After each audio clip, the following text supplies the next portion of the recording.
Bienvenue, je suis Perrine Corvézier, la fondatrice d'Azimut. Azimut, c'est le guide des parents pour une orientation scolaire et professionnelle sur mesure avec votre enfant. Nous nous appuyons sur près de 100 spécialistes de l'orientation pour vous informer et vous conseiller. Pour découvrir l'ensemble des ressources Azimut, rendez-vous sur azimut-orientation.com. Vous pourrez notamment vous inscrire à notre newsletter. Entre novembre 2024 et janvier 2025, Azimut propose un programme de 15 webinaires destinés aux parents de futurs étudiants. Allez sur azimut-orientation.com pour le découvrir et réserver votre place gratuite. Je laisse place maintenant au contenu de cet épisode. Bonne écoute. Dans cet épisode, nous abordons l'intelligence interpersonnelle et son impact sur l'orientation scolaire et professionnelle. Selon Howard Gardner, l'intelligence interpersonnelle se caractérise par la capacité à comprendre, interpréter et interagir efficacement avec les autres. Les personnes qui possèdent une forte intelligence interpersonnelle sont douées pour percevoir les émotions, les motivations et les intentions des autres, et elles excellent dans la communication et la collaboration. Voyons comment détecter l'intelligence interpersonnelle. Est-ce que votre enfant est ouvert aux autres? Est-ce qu'il aime discuter et échanger? Est-ce qu'il sait s'intégrer dans un groupe? Est-ce qu'il est attentionné? Qu'il comprend les autres? Est-ce qu'il est apprécié? Est-ce qu'il est sensible aux émotions des autres? Est-ce qu'il aime aider et participer? Et est-ce qu'il aime fédérer? Voilà autant d'indices pour détecter l'intelligence interpersonnelle. Voyons maintenant comment développer davantage l'intelligence interpersonnelle.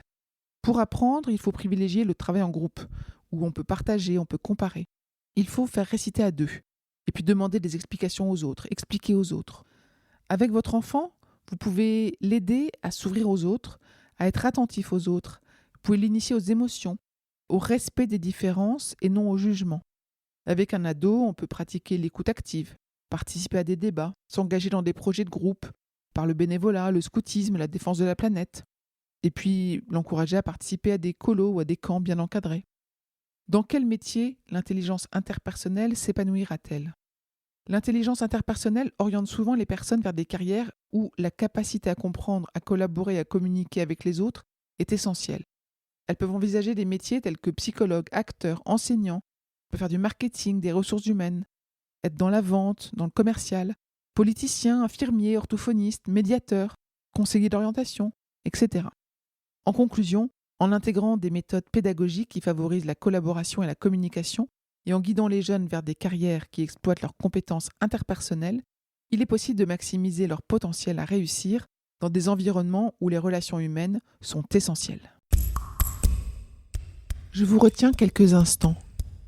Vous écoutez peut-être sur Apple ou sur Spotify ou sur Deezer ou sur une autre application de podcast.